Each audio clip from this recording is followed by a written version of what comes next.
It's time for a vintage Easter recipe. I'm making hot cross muffins and it uses Bisquick. Grab a bowl, let's get mixing. We need 2 cups of Bisquick, a 1/4 cup of sugar, some salt, teaspoon of cinnamon, 1/2 teaspoon of nutmeg. Mix that together. I need 2 eggs, 3/4 cup of milk, and 2 tablespoons of vegetable oil. Whisk vigorously for 30 seconds. Fold in a couple tablespoons of raisins or currants. I'm using craisins. You've probably seen this candied fruit in the grocery store that people use for fruit cake. Well, I needed to chop up a couple tablespoons of that, and I'm adding it in.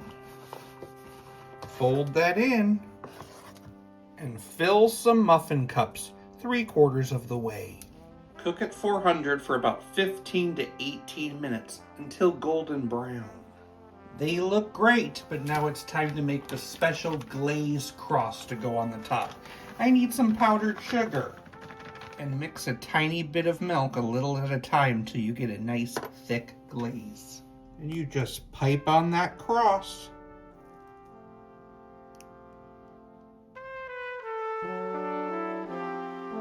The hot cross bun has been around for a long time. It's typically eaten on Good Friday as a way to celebrate the end of Lent.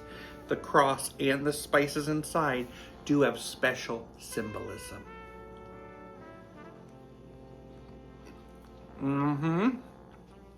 I like that spiced fruit inside. It's a wonderful way to celebrate Easter.